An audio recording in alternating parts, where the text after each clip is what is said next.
So the first stage then is obviously your jacket potatoes. Now these are going to make 4 because they'll be cutting off for what we're doing with them. I've rubbed a bit of oil on them. I'm going to air fry them. You're not going to pierce them or anything then. You can do them in the oven if you want, if that's your preferred method, but we want them nice and crispy skinned, so I wouldn't recommend microwave. You could microwave then air fry, but I don't think it works as good. So I'm going to put these in the air fryer and I'll be back when they're done.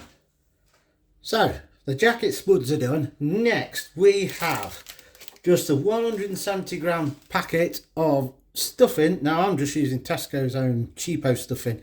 You can buy expensive if you want, but we're jazzing this up. And with what we're actually doing with it, it doesn't matter if you're buying the cheap stuff because you can get away with it. We're adding flavourings to it. So first off, that's 170 grams. We need half to 3/4 of that, I think. And I can do it without ripping the packet completely open.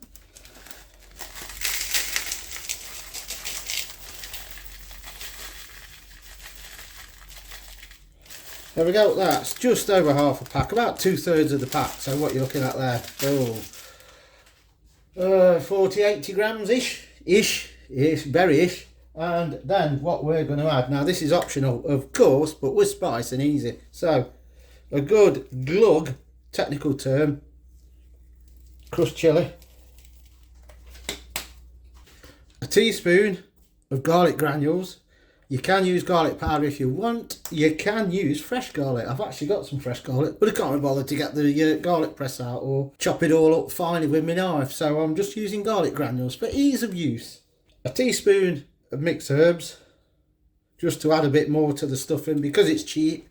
You tend not to get as much herbs and stuff in there. So again, if you're using a more expensive one, you might not need this. Next, what I'm going to add, if you've got any fresh herbs knocking about in your fridge, just add them to it. It don't matter what they are. I've actually got a bit of fresh parsley, so I'm going to add that. You don't have to add it, but it's a way of using it up. So a bit of fresh parsley in there. A squeeze of lemon or lime. I'm using lime because I just prefer lime. Don't need a lot of this. You don't want it to overpower everything else. Just enough to give it a bit of zinginess. A smidgen of salt. Not too much because some of the cheap stuffing boxes, packets, they can be a bit salty. Then a bit of pepper. And then what we do is we add the water. Now I'm not following the ingredients or the instructions rather on the box because I'm using it in a different way and I've not got the full packet. So we're going to add some boiling water. You can roughly tell if you made stuffing before, you know how much you need in there. Just enough to cover it, and then you can see it looks a bit runny, but it's not because it's going to absorb all of that. So that is just about bob on the right amount there.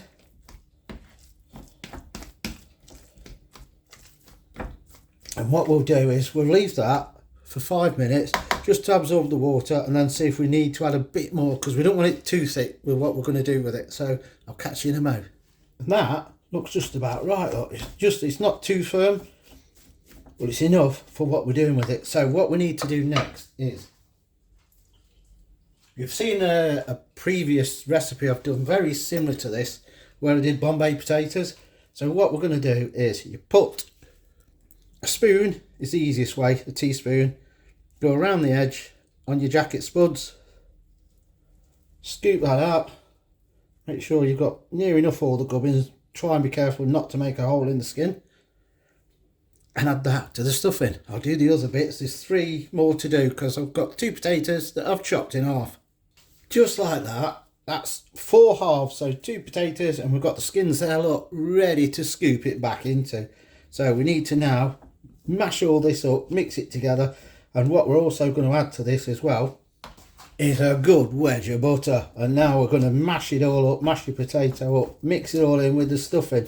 I'm going to do that now, and I'll be back when it's all munged up together. Just like that. Now you could use a potato masher, but it's going to really mince it up. You don't want it too fine.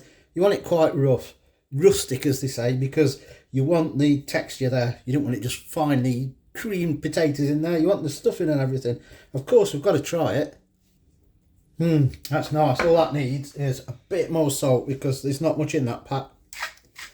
So a bit more salt in, give it another mix, as I say, there's not much in the, when I say not much in the pack, I mean the packet of stuffing. Some's really salty and some's not. It's just a bit of a lottery with the packet stuffing. Of course, we've got to try it again now, haven't we? Banging. Right, now what we need to do is we put that out of the way.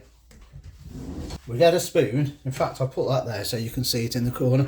We get a spoon and then we dollop it in here.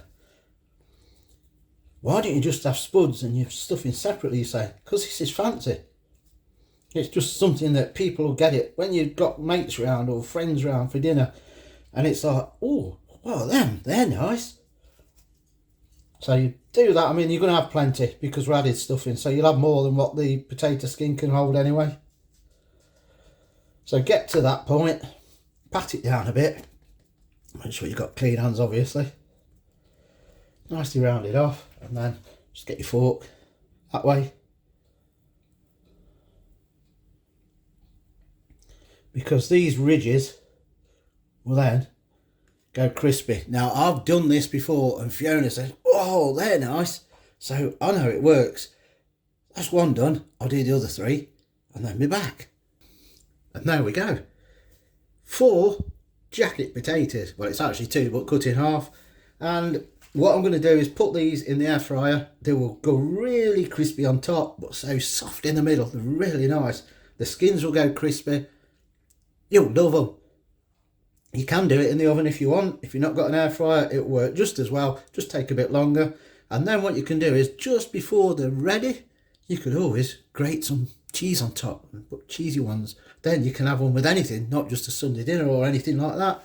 They're banging. Now I'm going to put these in the air fryer, come back and show you what they look like. And there we have them. 10 minutes full whack in the air fryer once you've made all of these up and you get that nice crispy bit on the top. Banging. You will have a bit of this left over that's in the middle, and what you can do with that is you could roll them up into balls about that size if you want, and you want to take the effort out, about that big. Roll them in flour, make your own batter, and then just plop them in some oil. Oh, that would be nice. Crispy batter, potato, stuffing balls. I don't know what you call them, but that'd be really good. These though, banging. Now, as I say, you can sprinkle a bit of cheddar on and then put them in. They won't go crispy on top, but you get that nice oozing cheese over them.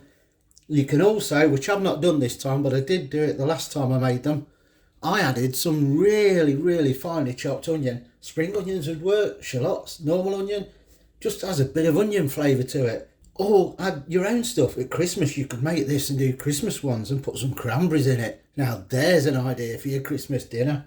Thumbs up on this video, smash it. As always, it helps the channel. Subscribe if you've just found us, it's free. Drop your comments in below. Do you like the looks of this? I'm telling you now, they are so nice. Are you going to make them? I recommend you do, because they are so nice. And don't forget, turn all your notifications on. Select all from your drop down menu, that way you won't miss a thing, and do it on every device you watch us on. I'm going to go now and I'm going to get the rest of the dinner ready because we're having these tonight. Ooh, yes. I'll catch you later. Ta-ta.